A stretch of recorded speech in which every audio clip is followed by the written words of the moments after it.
স্বামী কখনোই আপন হয় না। যারা স্বামী এবং বউ নিয়ে এত বয়ান দেন তারা 100% গ্যারান্টি দুজনে একা থাকে। শ্বশুর শাশুড়ি নিয়ে যদি থাকতো তাহলে কখনোই স্বামী এত বউ বউ করতো না। তার একটা উদাহরণ দিই, আমার স্বামীও বহু বউ বউ করেছে। আমরা দুজনে একা থাকতাম তখন। যখন তার বাড়ির লোক আমাদের সাথে এসে থাকা শুরু করলো, তখন তার মনে আমার জন্য দয়া মায়া হারিয়ে গেল। একটা ঘটনা বলি, আমি ভীষণ অসুস্থ। একটু হাঁটা চলা করলে, কাজ করলে, আগুনের কাছে গেলে শ্বাসকষ্ট উঠে অজ্ঞান হয়ে যাই, দম আটকে যায়। আমার অনেক সমস্যা আছে, হার্ট অ্যালার্জি, অনেক রক্ত সমস্যা। মাঝে মাঝেই দম আটকে অজ্ঞান হয়ে যাই। 26 দিন হলো আজ আমি বিছানা থেকে উঠতে পারি না। সাধারণত আমি তেমন রান্নাও করতে পারি না, প্রতিদিন অসুস্থতার জন্য। স্বামী রান্না করতে দেয় না, খেয়াল রাখে অনেক, সে নিজেই রান্না করত। আমি বসে মাঝে মাঝে তরকারি কেটে দিতাম। তখন স্বামীর পরিবার লোক আসছে, কয়েক মাস থাকবে।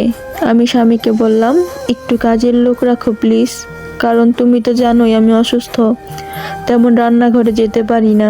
তাদের সামনে তুমি রান্না করলে খারাপ দেখায়, কয়েকটা মাসই তো প্লিজ।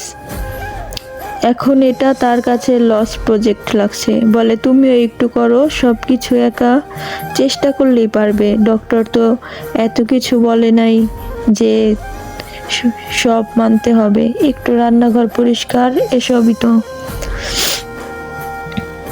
আমার এই স্বামী যখন পরিবারে আমরা একা থাকায় সে আমাকে কাজ করতেই দিতে চাইতো না, চিন্তা করতো আমি অসুস্থ হব। এখন সে স্বামী নিজের পরিবার আশায় বউর অসুস্থতার কথা মনে নেই। সে চায় আমি এই শরীর নিয়ে রান্না করি, সব কাজ করি। বাহ, কি চমৎকার! তাহলে তার টাকা বেঁচে যায়। তার কিন্তু সামর্থ্য আছে অন্তত 1 মাসের জন্য একজন কাজের মানুষ রাখার, কিন্তু সে মন থেকে রাখতে চায় না।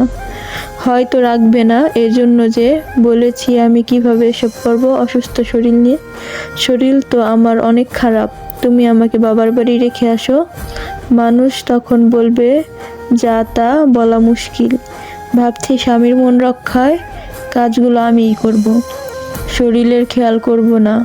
আর অসুস্থ হব, তবে স্বামী তো খুশি হবে, কিন্তু আমার মনের মধ্যে একটা বড় কষ্ট থেকেই যাবে যে স্বামী আমার অসুস্থতার খেয়াল সব সময় রাখছে, সেই স্বামী নিজের রক্তের মানুষগুলোকে পেয়ে বউয়ের অসুস্থ